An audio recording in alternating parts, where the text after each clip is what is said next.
বাবার ঔরস উপলক্ষে সম্প্রীতির বার্তা ভাতারের ওরগ্রামে।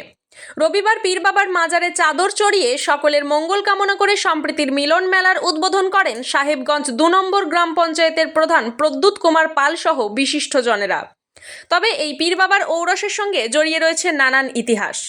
জানা গেছে কয়েকশো বছর পূর্বে ওরগ্রাম শহীদ সাহার মাজার প্রাঙ্গণ ছিল ঘন জঙ্গলে ঘেরা। হযরত সৈয়দ সাহা ওই জঙ্গলে সর্বদাই ধ্যানে মগ্ন থাকতেন। একদিন সৈয়দ সাহার সঙ্গে আলাপ হয় ওই এলাকার এক ব্রাহ্মণ সাধকের। তিনি সৈয়দ সাহার সঙ্গে একসাথে থাকার ইচ্ছা প্রকাশ করেন। দীর্ঘদিন ধরেই দুই বন্ধু ওই ঘন জঙ্গলে বসে সাধন ভজন করতেন। ব্রাহ্মণ সাধকের ইচ্ছা ছিল তার মৃত্যুর পর সৈয়দ সাহার কবরের পাশে তাকে যেন কবরস্থ করা হয়। ইচ্ছা অনুযায়ী দুজনের মৃত্যুর পর ওরগ্রাম হাটতলার পাশে পীর স্থানে পাশাপাশি ভিন্নধর্মী দুই সাধকের সমাধিস্থ করা হয়। রীতিনীতি মেনে প্রতি বছর মহা ধুমধামে হিন্দু মুসলিম যৌথ উদ্যোগে পীর বাবার ঔরস উদযাপন করা হয়। রবিবার পীর বাবার ঔরস উপলক্ষে মনস্কামনা পূরণের আশায় হাজার হাজার হিন্দু ভক্তদের ঢল নামে পীর বাবার মাজারে। এলাকাবাসীদের মতে পীর বাবা খুবই জাগ্রত, যে যা মনস্কামনা করেন তার আশা পূর্ণ হয়। পাশাপাশি পীর বাবার ঔরস উপলক্ষে ওরগ্রাম বুলবুলিডাঙ্গায় মিলন মেলার আয়োজন করা হয়। হিন্দু মুসলিম যৌথ উদ্যোগে শান্তিপূর্ণভাবেই এই মেলার আয়োজন করা হয়। উদ্যোক্তাদের তরফে মিলন কুমার বিষ্ণু জানান, ওরগ্রামে হযরত পীর সৈয়দ সাহেবের ঔরস সাম্প্রদায়িক সম্প্রীতির এক অনন্য নজির। দীর্ঘদিনের এই মেলবন্ধন আজও অব্যাহত ওরগ্রামে। আগামী দিনেও সম্প্রীতির এই অক্ষুণ্ণতা বজায় রাখতে বদ্ধপরিকর ওরগ্রামবাসী।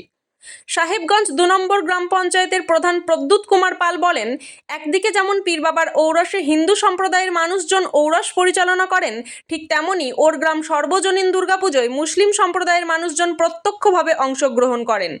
দীর্ঘদিনের এই ভাবধারা আজও অব্যাহত। আগামী দিনেও এইভাবেই এগিয়ে চলার বার্তা দেন স্থানীয় প্রধান প্রদ্যুৎ কুমার পাল।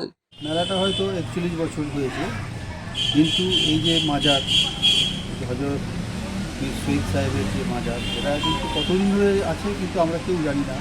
আমি আমার পূর্বপুরুষদের মুখে শুনেছি দীর্ঘদিন ধরে, এবং উনি কিন্তু ধর্মমত নির্বিশেষে সকলের আরাধ্য।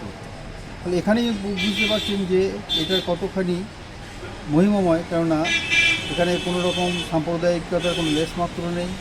এখানে সকল ধর্মের মানুষ এখানে এসে দোয়া করেন, এখানে পুজো দিয়ে যান তারা।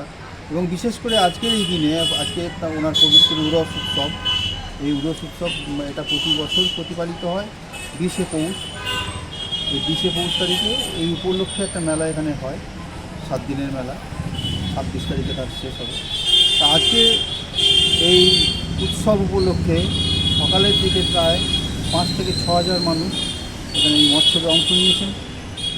এটাই আমাদের এই ওনার মাহাত্ম্য, যে এখানে কিন্তু কোনো রকম কোনো সাম্প্রদায়িকতা কোনো ব্যাপার নয়। এখানে সকল ধর্ম নির্বিশেষে প্রত্যেকে কিন্তু এই জায়গায় আসেন তারা, এবং সবথেকে বড় কথা কি, এনাকে মানেন সবাই। এইটা আমরা গর্ববোধ করি যে আজকে ওনার এই কর্মকাণ্ডকে কেন্দ্র করে, আজকে ওনার এই মাজারকে কেন্দ্র করে, উরস উৎসবকে উপলক্ষ করে যে ধরনের সাংস্কৃতিক অনুষ্ঠান বলুন বা সামাজিক যে অনুষ্ঠান যেটা হচ্ছে, সেটার আরও বেশি করে দরকার আছে আজকে বর্তমান দিনে।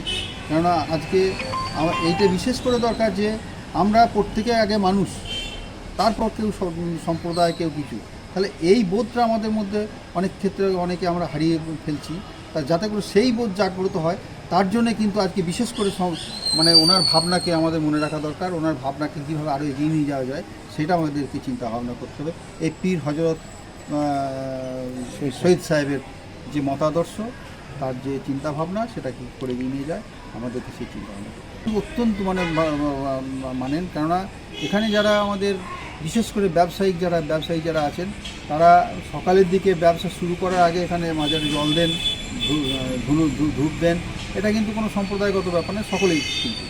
কী বার্তা দেবেন এই মেলা থেকে, মিলন মেলা থেকে? এই মেলা থেকে বার্তা এইটাই আমাদের, যে আমরা তো ধরুন আমাদের বর্তমান মুখ্যমন্ত্রী মাননীয় মমতা বন্দ্যোপাধ্যায়ের মতাদর্শে বিশ্বাসী, এবং তিনি যে কথাটা বলেন যে ধর্ম যার উৎসব সকলের, তা আজকে সেই দিনে আমরা এখানে যে আজকে মেলা সংগঠিত হতে চলেছে, আজকে তার শুভ উদ্বোধন হলো, সেখানে কিন্তু এই বার্তাটাই আমাদের যারা উপস্থিত হয়েছেন বিশিষ্ট ব্যক্তিবর্গ, তারা আজকে সেই বার্তাটাই দিয়েছেন যে এই মিলন ক্ষেত্র, মেলা মিলন ক্ষেত্র আজকে যার যার উপলক্ষে এটা হচ্ছে তা সেইটা ভাবনা চিন্তার বিষয় আর কি, যে তিনি আজকে এই জায়গায় আমাদের আশীর্বাদ হাত মাথায় রেখেছেন, সে কারণেই কিন্তু আমরা আজকে এগিয়ে যেতে পেরেছি। এটাই আমাদের বক্তব্য, এটা আরও দিকে দিকে ছড়িয়ে পড়ুক। সাহেবগঞ্জ 2 যেটা মেলার মাধ্যমে হিন্দু মুসলিম তারা এক হয়ে যেভাবে মহোৎসব এবং মেলাটা করছে, তাতে একটা সাম্প্রদায়িক সম্প্রীতি মানে সাম্প্রতিক সম্প্রীতির একটা দৃষ্টান্ত আর কি। আর দ্বিতীয়ত হচ্ছে আমাদের মমতা বন্দ্যোপাধ্যায় তো বলি যে ধর্ম যার যার উৎসব সবার। আমাদের এখানে পাশে একটা দুর্গা উৎসব হয়, সেখানেও আমাদের দেখেছি ওর গ্রামে হিন্দু মুসলমান সবাইরা এক হয়ে দুর্গা উৎসব করে। ইনাদের হিস্ট্রি হচ্ছেন, বাবারা বলতেন যে উনি হচ্ছেন এক ব্রাহ্মণ, বুঝলেন তো, আর উনি হচ্ছেন হযরত সৈয়দ। ওনাদের এত মেল ছিল যে বলছেন যে যেখানে যেতেন ওনারা দুজনা মিলেই যেতেন। তা উনি বলছেন যে হুজুর আমি যখন মরবো তখন আপনার কাছেই থাকবে। হ্যাঁ, তো বলছে আমার কাছে থাকবে, ঠিক আছে তাই হবে। যখন মরবো, যখন উনি মরেন, মারা গিয়েছেন, মারা যাওয়ার পরে উনিও যখন ছিলেন তখন বললে তাহলে আমার পাশেই থাকা হবে। সেইটা ওনার প্রবক্তা এইখানে দেওয়া হয়েছে। সেই নিয়ে আমাদের হিন্দু মুসলমান খুবই ভালো মেল আছে এখানে। আর ওনার যে মুসলমান এবং হিন্দু আছেন এইখানে হয়, ওরস হয়, সব মিলিয়ে জুলিয়ে আপনার ওরস হয়। সেই ওরসের মধ্যে মানে খুব ভালোভাবেই চলে। আর এইটা খাদিমুক্তি এখন করছি আমরা, এবং কিছু গ্রামের লোকরাও সহযোগিতা করছে আপনাদের। মনস্কামনা পূর্ণ হয় খুবই, এবং যথেষ্ট মানে মুসলমানের থেকে হিন্দুরা বেশি ভালোবাসে। হ্যাঁ, এত ভালোবাসে না, সকালে যদি আসতেন তাহলে দেখতেন যে কী মেল, সমস্ত হিন্দু। পূর্ব বর্ধমানের ভাতার থেকে শেখ মিলনের রিপোর্ট।